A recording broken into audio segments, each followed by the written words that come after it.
Chancellor Scholz, Chancellor Scholz, Friends, friends, Guten Tag, नमस्कार। सबसे पहले मेरे और मेरे प्रतिनिधि मंडल के गर्मजोशी भरे स्वागत के लिए मैं चांसलर शोल्ज का हृदय से धन्यवाद करता हूं।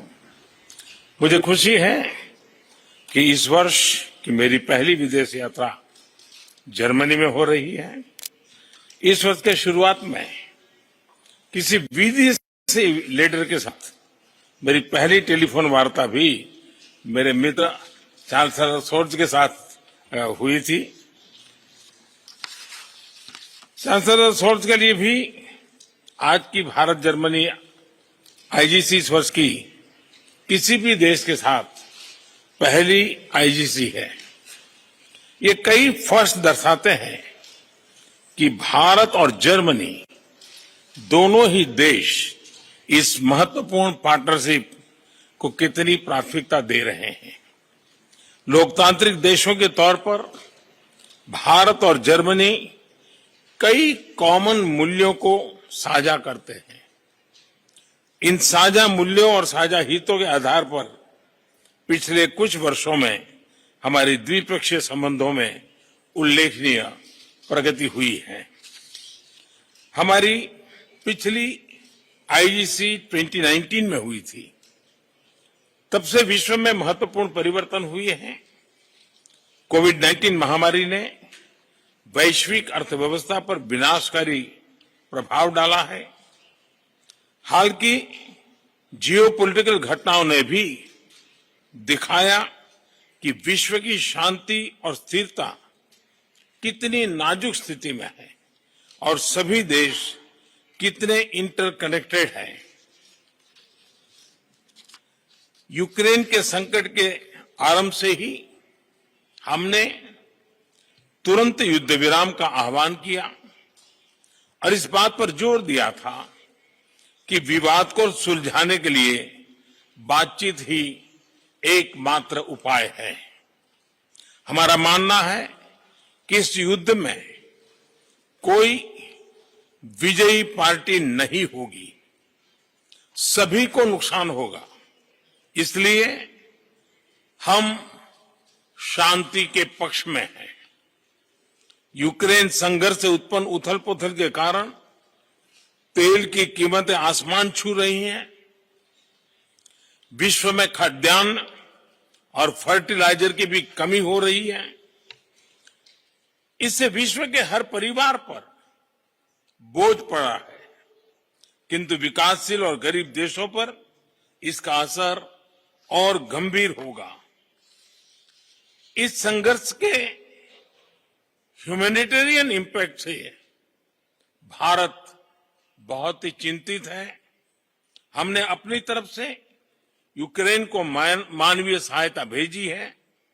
हम अन्य मित्र देशों को भी अन्य निर्यात, तेल आपूर्ति और आर्थिक सहायता के माध्यम से मदद करने की कोशिश कर रहे हैं।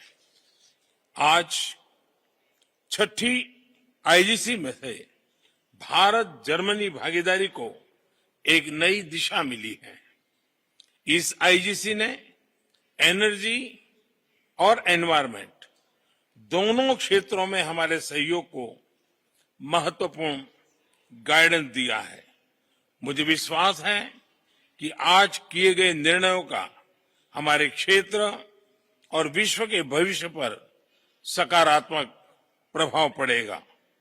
आज हम Indo Germany partnership on green and sustainable development launch कर रहे हैं। भारत ने ग्लासगो में अपने क्लाइमेट एम्बिशन को बढ़ाकर विश्व को यह दर्शाया है कि हमारे लिए ग्रीन एंड सस्टेनेबल ग्रोथ एक आर्टिकल ऑफ फेथ है। इस नई पार्टनरशिप के तहत जर्मनी ने 2030 तक 10 बिलियन यूरो की अतिरिक्त विकास सहायता से भारत के ग्रीन ग्रोथ प्लान्स को सपोर्ट करने का निर्णय लिया है।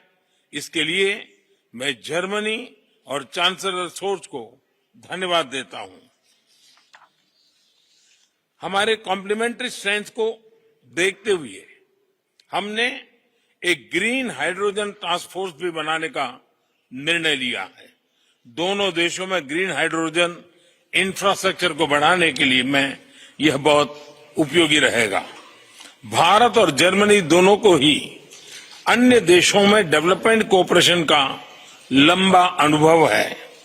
आज हमने अपने अनुभवों को जोड़कर त्रिपक्षीय कोऑपरेशन के जरिए तीसरे देशों में संयुक्त परियोजनाओं पर कार्य करने का भी निर्णय लिया है। हमारे यह सहयोग विकासशील विश्व के लिए पारदर्शी और सस्टेनेबल विकास परियोजनाओं का विकल्प प्रदान करेगा। फ्रेंड्स, पोस्ट कोविड काल में भारत अन्य बड़ी अर्थव्यवस्थाओं के मुकाबले सबसे तेज ग्रोथ देख रहा है।